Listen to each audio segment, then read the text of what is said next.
سیانوز قدرمنو لیدونکو او اوریدونکو السلام علیکم. هیله ده چې روغ او جوړ به اوسئ.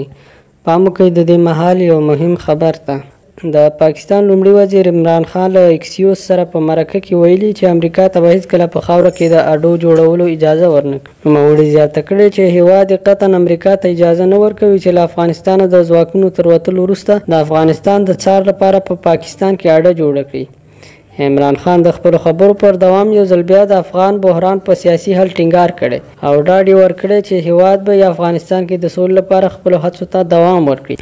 باید وویل شي چې د پاکستان لومړي وزیر داسې مهال امریکا ته په خپل هیواد کې د اډو ورکولو څخه انکار کړی چې له څه مودې راهیسې ځینې رسنۍ په دې هکله د دواړو هیوادونو ترمنځ د خبرو اترو نه راپورونه ورکوي او ځینو رسنیو ان داسې راپورونه ورکړي چې امریکا عملاً په پاکستان کې خپلې اډې جوړول شروع کړي دي. دا په داسې حال کې ده چې طالبانو عملاً پاکستان ته اخطار ورکړی ده او ویلي دي په قبایلي سیمو کې اډې جوړول دا معنی لري چې دا اډه یا باګرام او یا هم په شینډنډ کې ده. د اسیا نیوز قدرمنو لیدونکو مننه چې تر دې دمه وئ راسره. دا د اسیا نیوز امتحاني خپرونې دي.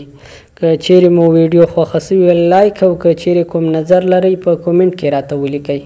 سلام علیکم.